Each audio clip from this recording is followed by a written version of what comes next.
Welcome to the session around Configuration Manager that I've chosen to call a site review.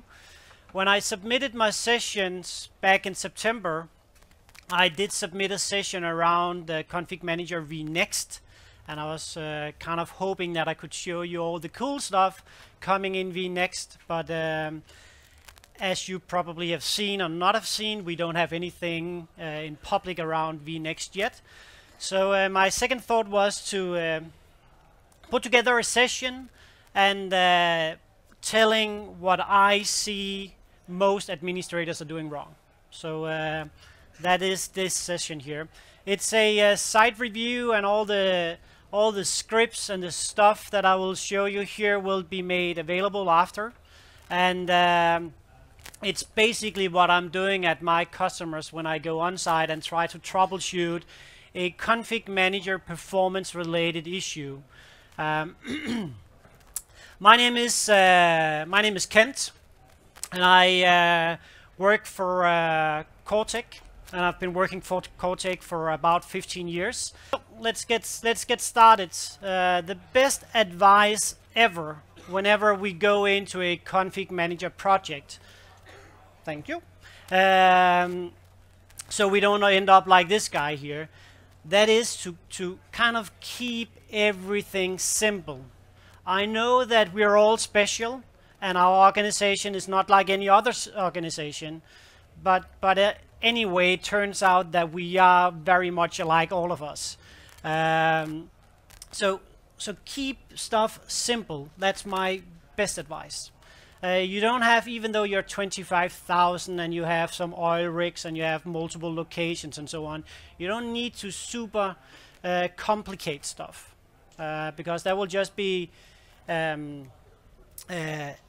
time burden for you to manage. You won't be able to find anyone who can really assist you because you overcomplicated everything.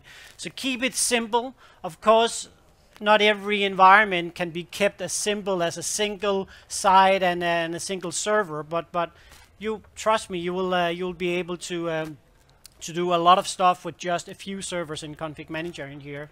So this is like my key message for the entire session.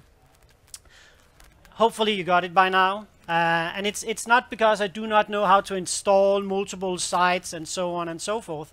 I just don't have had that many reasons for doing that. The last, I would say, major install I did was 3 months ago for a large US customer. 85,000 devices and users to manage, everything running on a single site. Some of you might be thinking, what about fault tolerance and load balance and all of that stuff? That has nothing to do with setting up multiple sites. It can still be achieved by running a single site. I'm going to talk a little about that. So why do we have performance issues? What I see is the root cause can be misconfigured site systems. That is, I don't see that often, but I do see it once in a while. It's often to do with collections, because a lot of us migrated from CMO7, and in CMO7 we handle our collection in a special way, and we do believe that we have to handle them in the exact same way in 2012. That's not the case. You also need to be aware of some of the collection changes that have happened when you upgraded to R2. So coming from Service Pack 1 to R2 made some changes. Not any documented changes, but still performance related changes. And then of course your site settings, your client settings. I know that here in Norway the educational level is very, very high, so you don't make any mistakes. But I've seen other organizations elsewhere running software inventory every 15 minutes, and that's like really dumb. Especially because it can take 20 hours for a software inventory scan to actually finish. The same customer was also running hardware inventory every 30 minutes. They were throttling all their bits traffic, so you could hardly upload and download anything. And then they complained about data in the console not being fresh and so on and so forth. So you need to know about all the moving parts in here. It all begins with SQL, and often when we talk about performance, it all ends in SQL as well. So you do not have to be SQL experts, although it helps a little bit. But you do need to go into SQL every now and then, run some scripts, figuring out what is the state of the union. How are you doing? How is your I/O performance doing? Some of you will be caught by surprise when you go in and see that maybe your temp database is taking up 50% of the total I/O. And you go like, have we done anything to the temp DB? And the answer is, for 50% of you in here, no, nothing at all. You just install SQL on the same box because you've been told to do that for many years by now, and then on top of that you install Configuration Manager. That's typically what I see. So we need to know about that. Some other components that we need to know about when we talk performance. Intune and MDM policies, I have a session around that tomorrow, but there are certain hotfixes that you need to install, or even easier, just get to CU4. That one was released last Monday, I guess, so probably most of you have it by now. And then we have some WSUS issues as well. I do know, by the way, I do not know how many of you saw the trick that Johan just showed you with adding in Windows 10. That was kind of cool. So site systems and performance. The first thing you need to do is identify the site systems that you know users are talking to. Okay, so that would be distribution points, management points, application catalog points, and so on and so forth. Isolate them. Instead of setting up multiple sites, set up a single primary site and protect your primary site server like that was the king. Don't let any users come near the site server, and only host SQL on the very same box. If you have, I would typically say, more than 10,000 users in your environment, you might want to consider creating what is called a management point replica. As it is today, whenever the management point has to communicate, it will go and query SQL. The management point does not have any real cache or any database or anything like that, so it doesn't know anything. So when I ask for something, my management point will go and query SQL.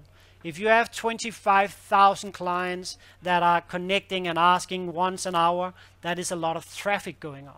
So what you'll see is your CPU spike on your primary site server because it's trying to keep up with all the traffic.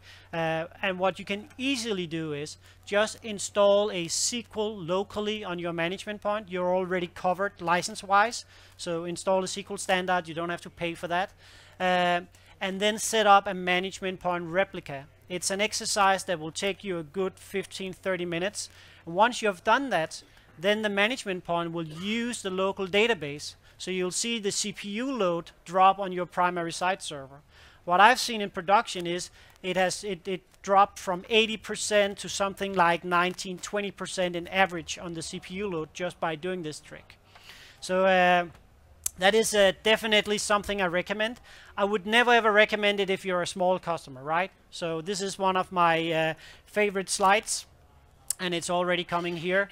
So if you're medium site, which most of us are in here, install a single primary site server, get SQL on that box, and then have your SMS provider on the very same box that is best for performance, and install the user-facing site servers on another box. How many boxes you need, that really depends on how much you want to scale out and so on. If you're 100,000, and this is exactly what I did for the 85,000 customer.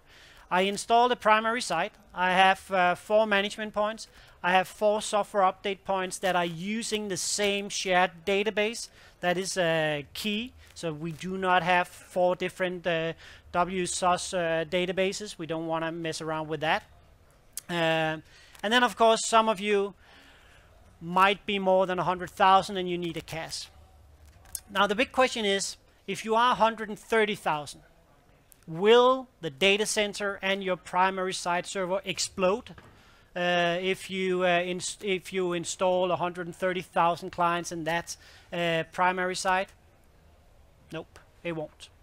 This is not a hard-coded limit.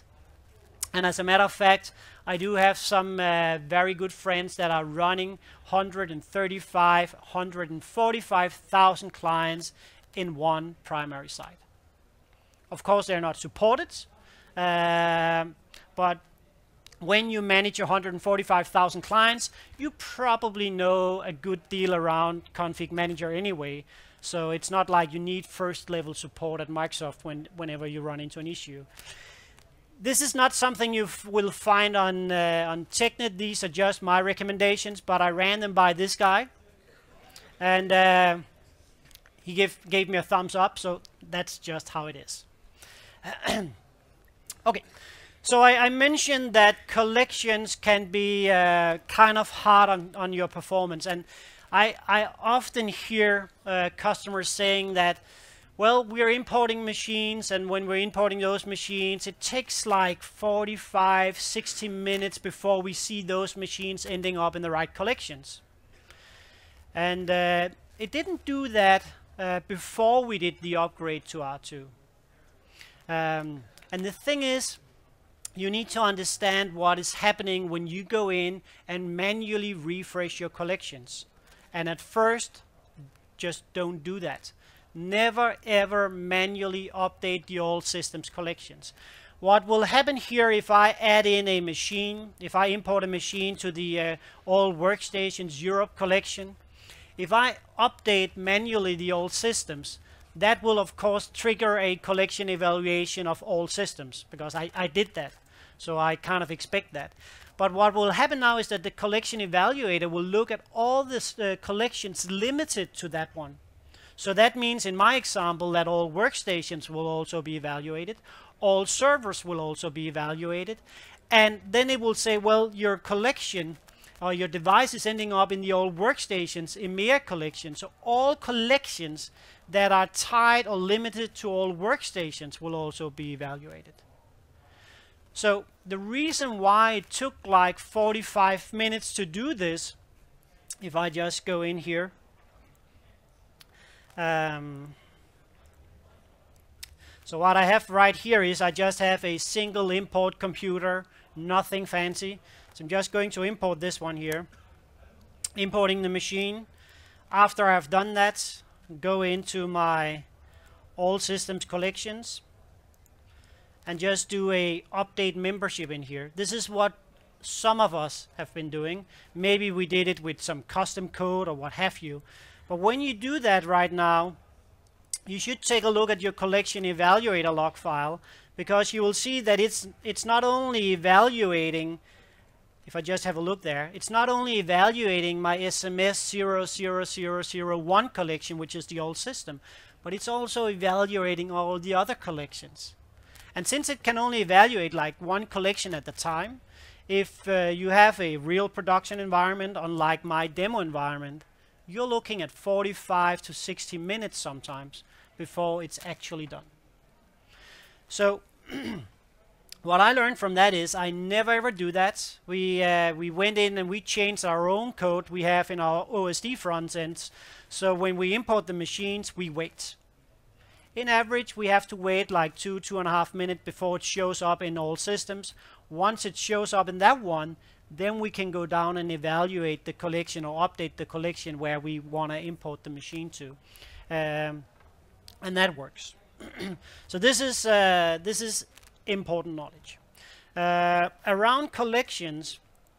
If I just go back to the slide here again, you need to know not only about this, but you also need to know about all your other collections. It's not uncommon that I go to a customer and we identify like 3-4 collections that might be taking up 50 to 60% of the total processing time. So you have a collection, when that one is refreshed, it might take 20 minutes for that one to finish. And remember, we only like refresh one at a time. So if you're doing something else, like someone in Service Disk are adding in a computer to an Active Directory group, and you kind of wait for that to show up, the other collections has to refresh first. With R2, Microsoft released a tool called the Collection Evaluator Viewer, and that tool is your friend. You should every Monday morning. So today's Thursday, so what you're going to do Monday morning, first thing after you take your coffee, you spin up the Collection Evaluator Viewer, and then you start analyzing your collections. And it's not really rocket science. As a matter of fact, it's fairly easy, because the only thing you're looking for in here, you're just connecting to your primary site, and then you're looking at your full evaluation. That will be the only tab that we really need. The other tabs, although they're colorful and good looking, I don't really need, don't really use these. So what I have in here is, I have a list of all my collections, and then I have the runtime, and one has to be number one. Okay, it's okay that I have all users and user groups being number one, but what you should do is you should look over here and then identify your top 5, top 10 collections and see if you can do something about these. And as I mentioned, I've seen collections in runtime taking more than 20 minutes, and that's not good. It's often, it's every single time because of a poorly written query. So it can be a subselect query, it can be a query that contains a lot of in strings and searching for a lot of devices using wildcards. So just figure out the collection names, call to the admin and say, you know what, you need to do something about that, or I will go in and disable the query. And often it's like old pilot collections, you know, Java update 1020 pilot 1. And you don't really need those pilot collections. So that's another thing you should introduce. When you enable collections, you should have a rule for when you're going to kill that collection again, or at least change the update refresh on the collection. So we have the Collection Evaluator Viewer, you have the Collection Evaluator Log, and in SQL you also have two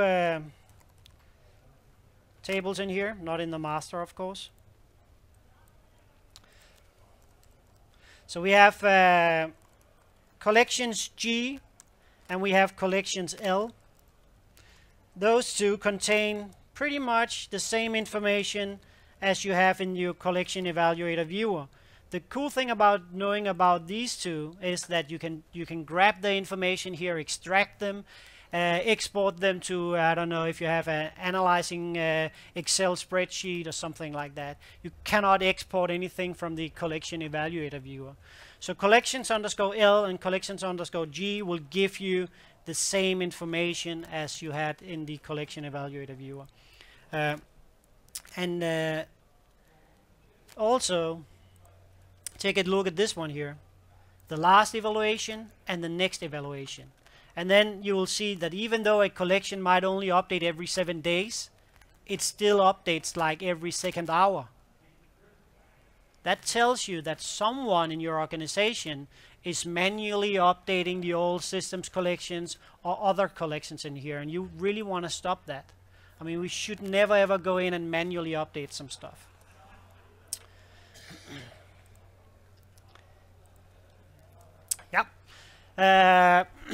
I'm going to demo that, and that I just did. So SQL Server considerations, and this is where most of us go wrong. It's like 10 minutes into the project. We haven't even started installing anything yet, and the first thing we install we do wrong. So the question is, what is the similarity between this very, very cute unicorn and a standard SQL configuration? They're both pretty cute, and they have no place in the real world or in the data center. Okay, so although we have said several times that DBA guys are evil and they should stay away from our ConfigMgr database, once in a while we really need their knowledge.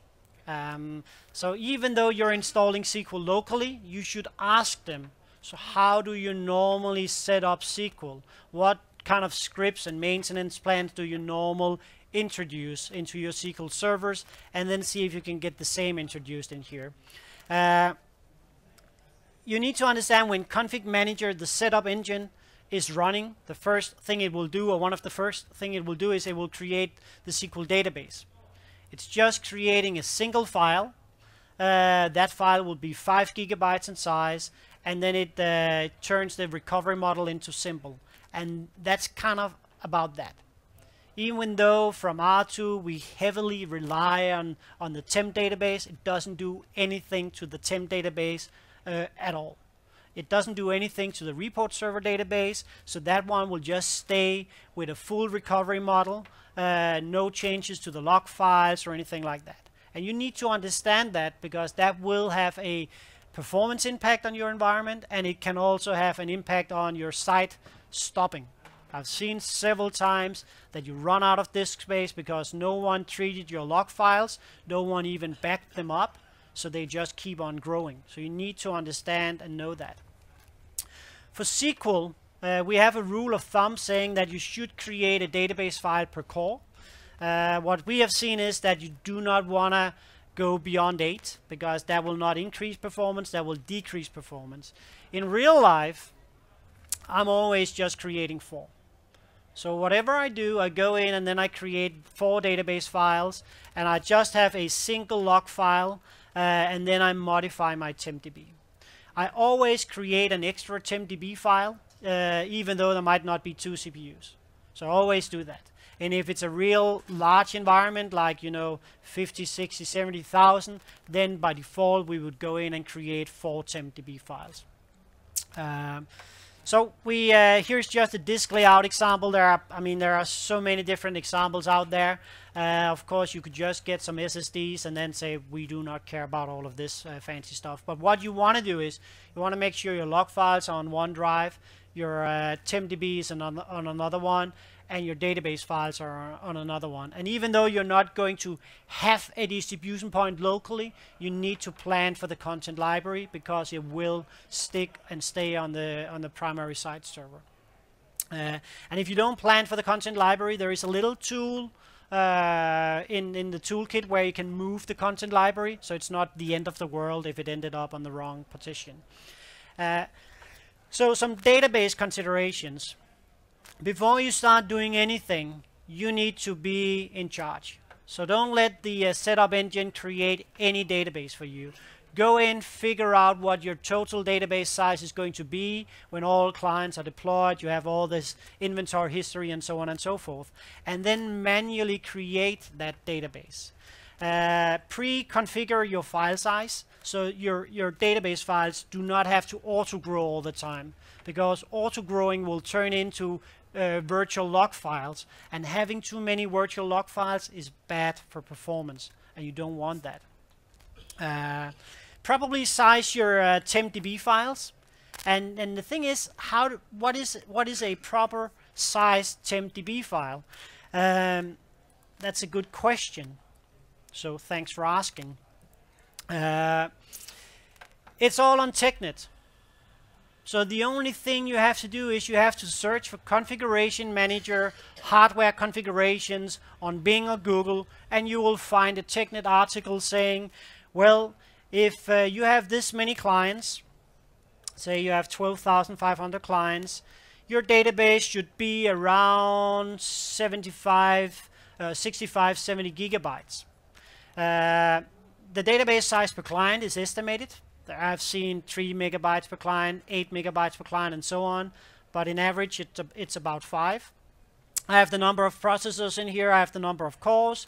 And then based on those information, I will have all my numbers in here. So now I know exactly what to create. As I mentioned, I always create 4 files. So in this example here,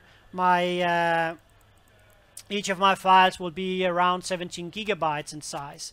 I will change autogrow, because I do not know what autogrow is by default. Sometimes it's 10%, other times it's 1 megabyte and 2 megabyte, and again, you want to be in control. And then notice the temp DB size in here, 20 gigabyte, or roughly 33% of your ConfigMgr database. What is the default temp DB database size when you install SQL?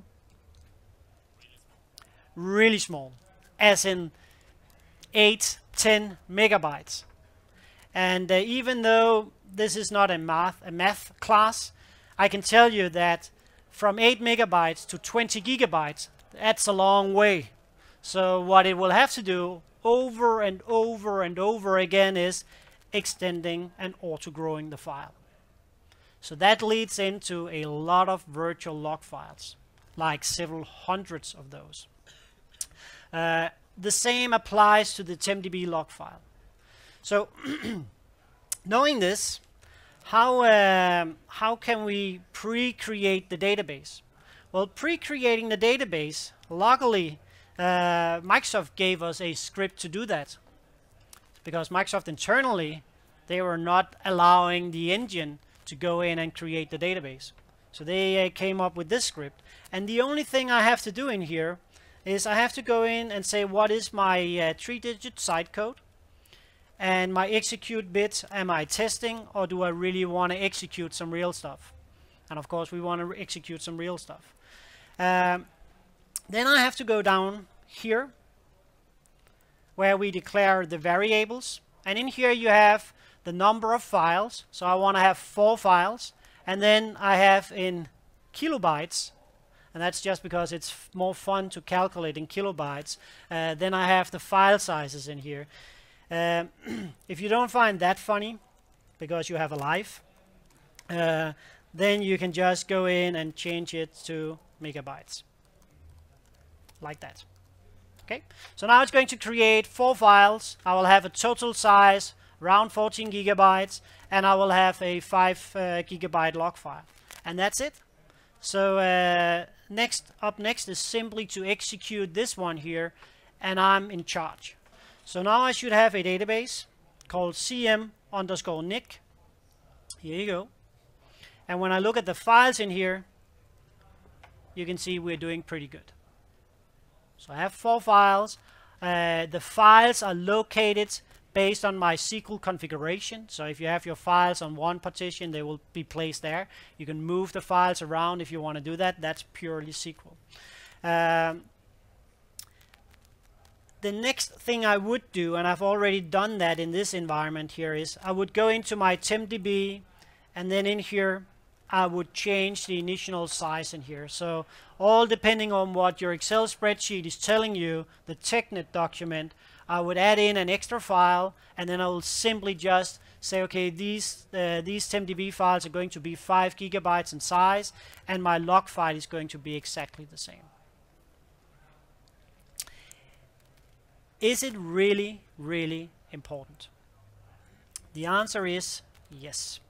If I do a script here, then this script will tell me how I'm doing on my I/O on the different databases. And you can see here my tempdb is not, I mean, it's only 2.5%. That's absolutely nothing. If you run the same script back in a real production environment, you will look at 30, 40, 50, even 60% of the total I/O is going to your tempdb. And if you have not done anything, then that's your bottleneck. That's most likely one of the major reasons or main reasons why you have an issue. The cool thing is it's so super easy to do something about it. You don't really need to script or anything like that. You just go in here and then you simply add in a new file. And the tempdb is being recreated every time you restart the SQL servers, so you don't have to worry about that either. And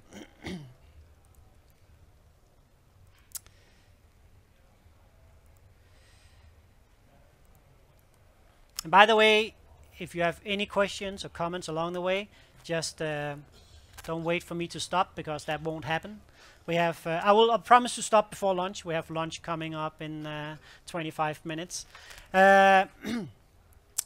So other things you want to do is you want to make sure that your recovery model is simple. So for all your databases, ConfigMgr do not use full recovery models. We don't care about that. The recovery model, when it's simple, means that if you, in the event you have to do a restore, you will not be able to use your log files when you're doing a restore. But I simply do not care about that. I don't want to use my transaction log when I'm doing a restore. Why would I? I mean, if something is, if I do a restore and the restore or my backup is from like yesterday, I will just get the same information back in the next time my clients are doing an inventory scan. I might lose any new applications that we created, but that's not a big deal because I created those in my lab environment first and then I exported them. So I just export them again from my lab environment. And of course you do have a lab environment. I know that we don't have that. So another reason why performance is really terrible is this is a database. You're keeping stuff in a database and you don't manage your database.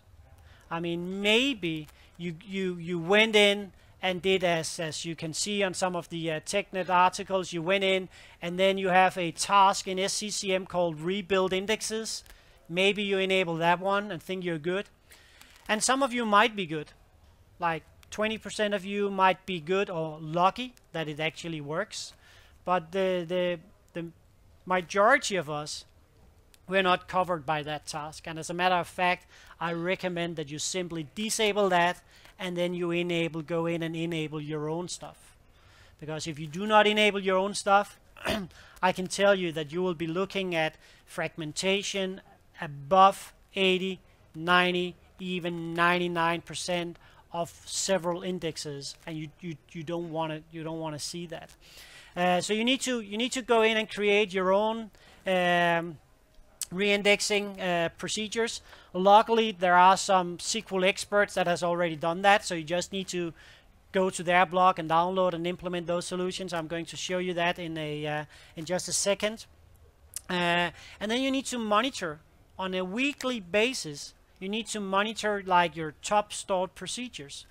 So ConfigMgr is a database with a lot of stored procedures, and by knowing your top 5, you kind of know what features are taking up most or sucking out most of the performance on your boxes.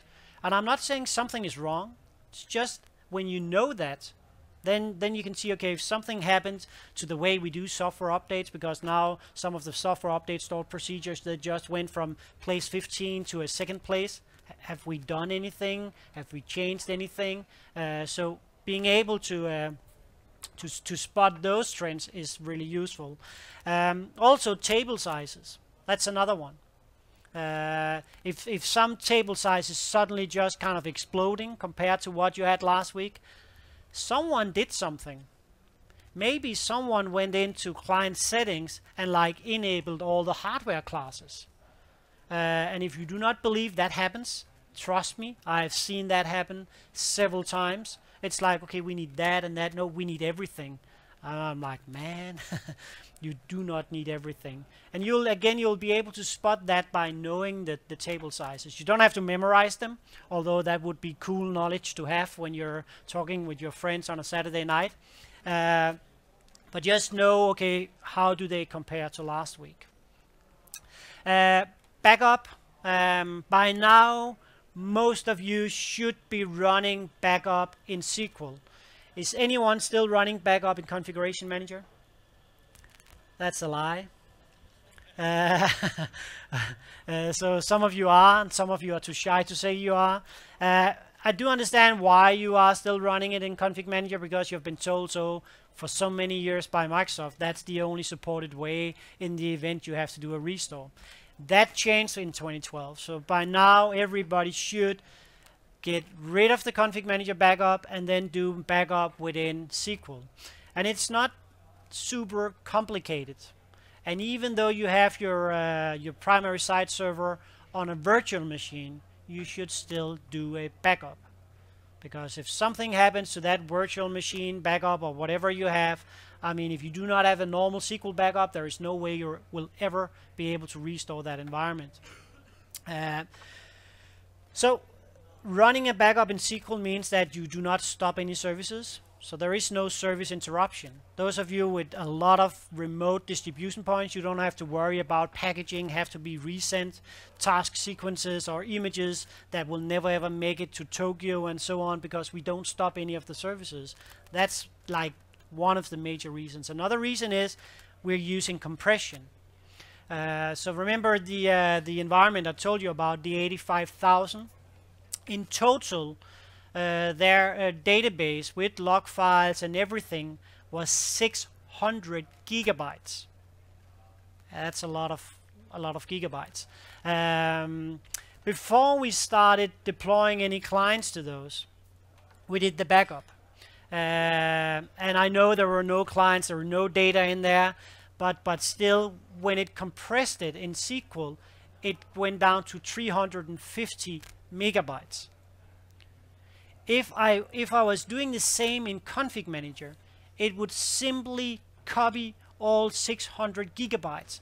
It would copy the files, it wouldn't compress, I wouldn't be able to finish a backup before we had to do something else. So doing a backup in SQL, that is a must. Let's start by looking at that. So a few things you need to know before you start doing your backup in SQL. You need to have the SQL agent running. Oops. So I have it running right here. It can run under the local system account, a domain account, a user account. Of course, if you want to store your backup somewhere else, you need to have an account that actually has permissions to do that. When you create your maintenance plan, do yourself a big favor, just go through the wizard. Set up a schedule. That would be like the first thing you want to do, and you want to do a daily backup. Fair and square, so it's easy, right? I always do my stuff never on the hour, because if something happens 12 o'clock, I know that it wasn't me, because I'm not doing anything at 12. I'm doing it like 13 minutes after or 7 minutes after. So when something happens in an organization 11:43, I'm out of there, because I know that was me.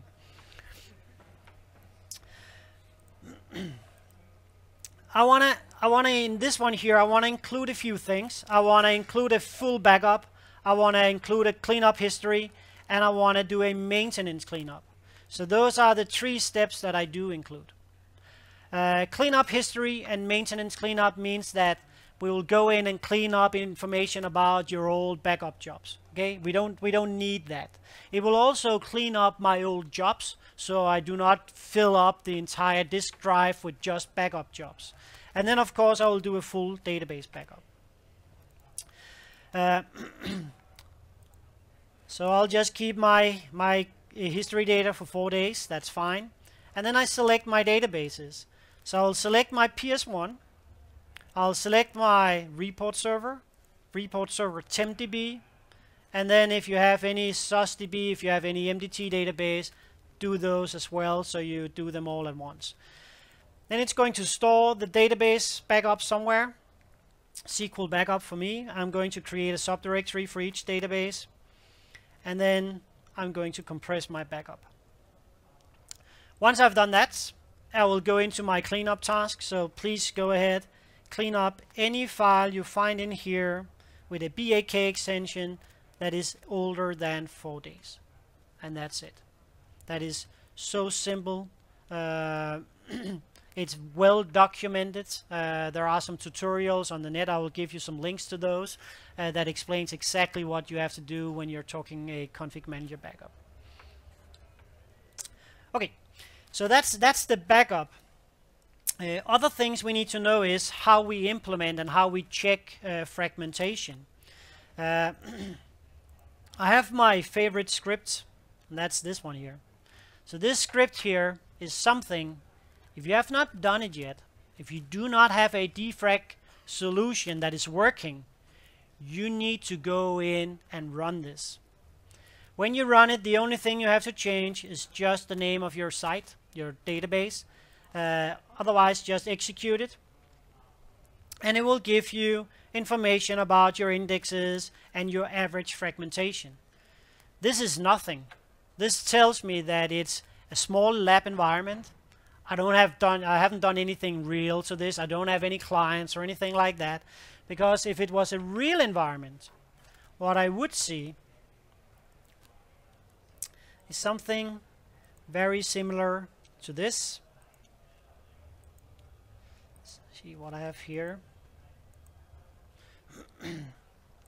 So this is taken from a real environment, and I can tell you that 99% is high. There's still room for improvement. We can still go to 100. I've never seen that. But 99 is terrible. And this is what I see at, I would say, at least 50% of all customers. And this customer here, if I just scroll down and look at all the different indexes I have, normally we would say anything above 50 is a reason why you have performance issues. Something you have to do something about, like instantly. So we already know by now that Monday morning you're going to run your collection evaluator viewer.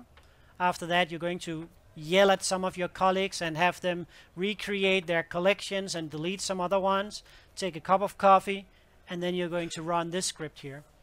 Once you realize that you have 99%, then you have to do something about that.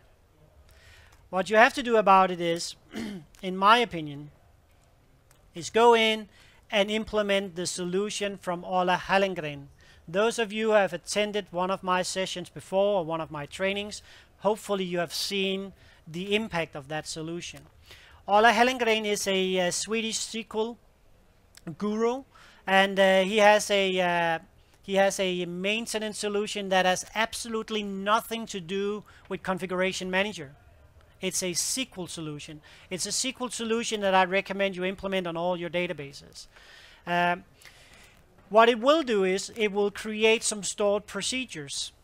So before you implement his solution, you need to figure out where you want to place those stored procedures. Can I place them in the ConfigMgr database? Yes, it will work. Is it a good idea? Nope. It's a very dumb idea. Because when you call Microsoft and you have another issue, they're going to tell you, ask you questions like, so have you done anything to the database? And you go like, oh, not at all. And already by there, they know you're lying. So what you want to do is you want to go in and create your own database. In this example here, I'm creating a database that I call CM Monitor, Configuration Monitor. It's just an empty database. The only thing I will add in Ola's solution to this one here. Then I have, see if I have his solution somewhere. Otherwise I will get it very, very quickly.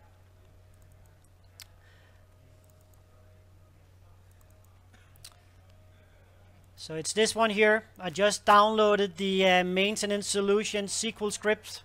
So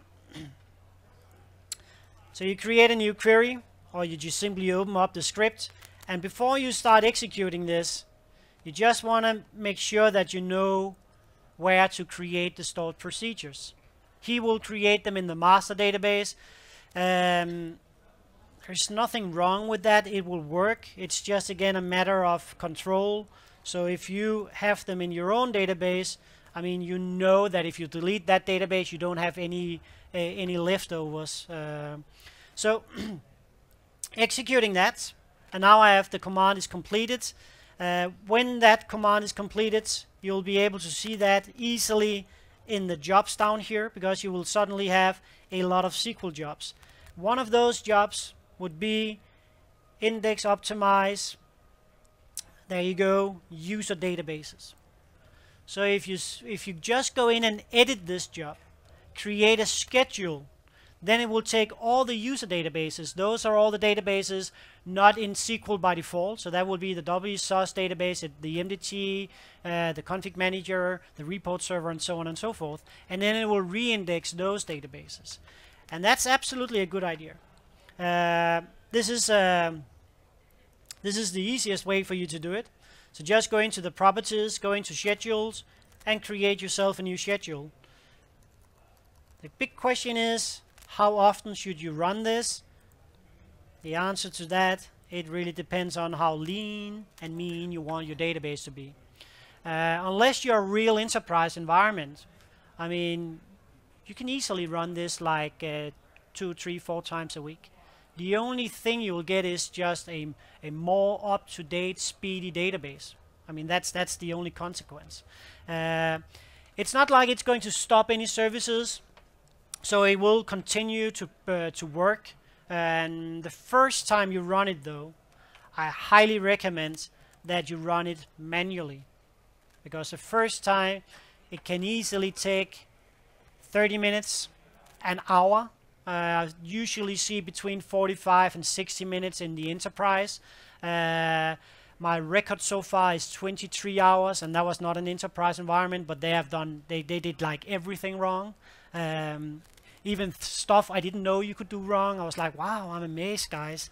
You really did a good job here. So if you wanna only run it against the ConfigMgr database, then you can create a job. I cheated, so I already have a job in here, and this job here is only doing the index optimize against the CMPS1 database. So it's not like I wrote this. This is taken directly from Ola's website. He has some examples in here. So go in and figure out and read something about the fragmentation level, the different values, and so on. I would think that most of you don't have to change anything. So if you want to run it manually, you can take this code here and then simply again create a new query and then just let it run in here. Just remember that if you created the scripts, the stored procedures in the CMMonitor database, you have to be in the CMMonitor database. So now it's executing. I do not expect this to take that many seconds because I've done this several times before in this environment. But when you do this for the first time, just plan it outside business hours and expect it to take like 15-30 minutes. That will be the average for most of you. And once you have done that, you go back and then you run your defrag script, and then you will see average fragmentation. Maybe not like I have in here, because again this is just a lab environment, but you will see you won't see any 99%. I mean, those will be gone. But unless you schedule this once a week, you will see 99% again in maybe 2, 3, 4 months down the road. So this is important. It's not a one-timer. It's something you have to run over and over again. Yeah. And as I mentioned, this is taken from a live environment, and the most scary part from this one here is that they already had another defrag solution implemented. So there is an example. If you search for defrag WSUS or the SUS database, you will be taken to MSDN. They have an example up there, and that was the old school solution they used. Does it work? I mean, go figure that out yourself. At 99%, no, it didn't work. So I'm not saying that the solution from Ola is the only working solution. I'm just saying the other ones that I've seen do not work. Okay, so how can we easily go back Monday? We still have a few hours left Monday before you have to go back home again. And see if you can survive another Monday night without work. So what you do is you go in and then you run this PowerShell script that I'm going to show you. This PowerShell script will document your SQL environment from a ConfigMgr performance perspective. So once, what it will do is it will create a lot of CSV files. It will go in and investigate the size of your databases, your fragmentation, when we last updated the indexes, and so on and so forth. And then it will collect all of that into a single Excel spreadsheet. That spreadsheet you can show to your DBA guys, or you can simply go through it yourself and then see if you can identify any bottlenecks. The PowerShell script is fairly simple to run, and it will give you, without being a SQL expert, it will give you information straight out of the box. So let's go back here. This is the script that I run if I have to go to a customer and they ask me for some assistance. I have the script here. It's called SQL Audits, and I have a location temp, my C:temp, and then I have the name of my SQL server and the name of the database. That's kind of the only thing you need to change. So what it will do is, in my C:temp in here, probably have, here you go, I have some leftovers. What it will do is it will create a CSV file for each of the checks that we perform, and then at the very end it's going to call another PowerShell script, and that PowerShell script is called compile reports. This is a PowerShell script that will compile all the CSV files you have in a specific folder into a single Excel spreadsheet. So it's kind of neat. So you simply run this one. You'll see in the background here that it's creating a lot of CSV files. And right now the last PowerShell script is kicking in.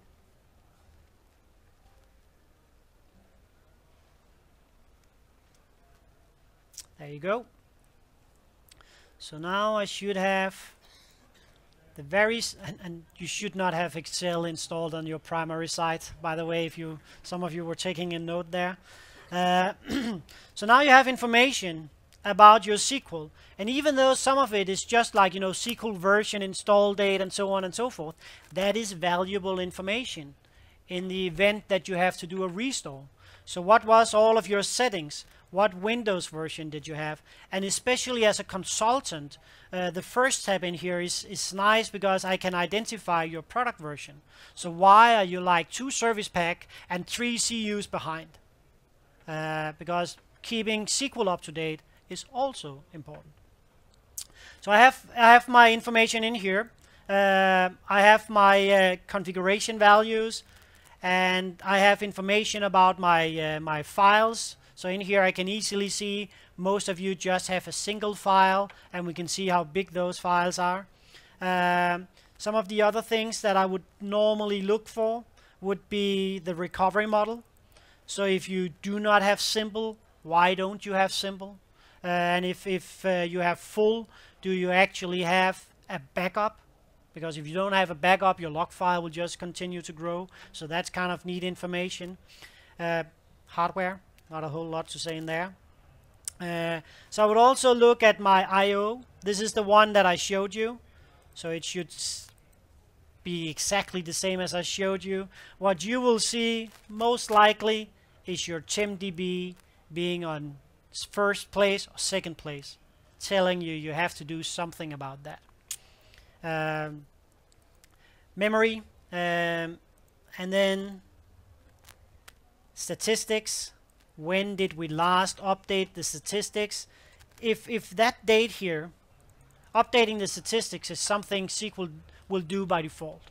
But if it for whatever reason cannot do that because it's busy doing a lot of other stuff, then it will not update your statistics. So if your statistic dates here are old, something is wrong, and you need to figure out what is wrong. It could be memory, it could be a lot of stuff. And then you have your percent fragmentation, so this is most likely the one that you want to look at. And we have the VLF files. So these are the virtual log files. This is the product of my AutoGrow. This is good. If I look at the very same at the real example, remember I told you that anything above 50 is considered a performance issue. So here we have. Can you please write your Twitter alias in WordPad? Yeah. I do not know why, but I can do that. All links to all scripts have been posted to that alias during the session. Ooh. So we have a service person down here. So all links and scripts and what have you has been posted to that alias here. Kind of nice. I have a session at 1 o'clock, if you could please.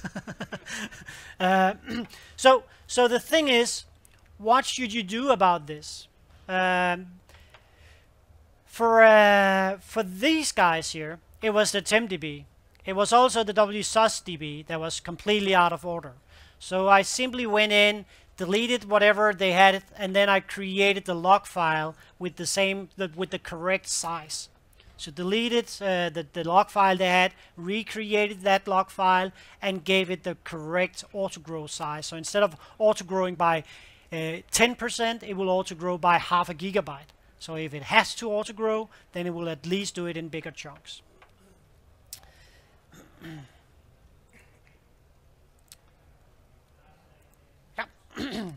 Still have 3 more minutes.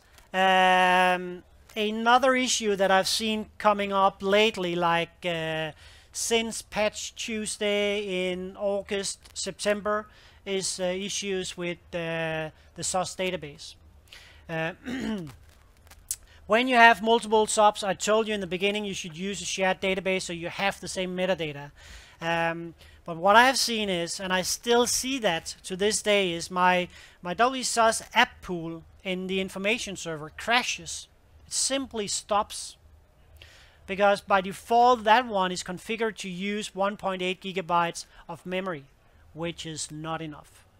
Especially not for countries like Denmark, Sweden and Norway, where the metadata that we download is not only English metadata, but it's also, you know, Norwegian, Danish, German, Swedish, and so on and so forth.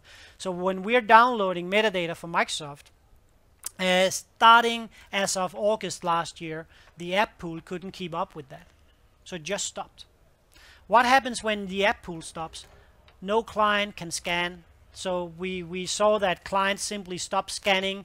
They threw in an error, and we start troubleshooting that. Then we started the app pool again because that one was stopped, and then it stopped again like half an hour later. So by now my clients, they think that the SOS server is down, so they try to fall over to another SOS server. But when you fall over to another SOS server, you will have to download all the metadata again. So for some customers, each of the clients, and we are talking 35,000 clients here, are downloading 5 to 10 megabytes over various MPLS connections. That wasn't fun.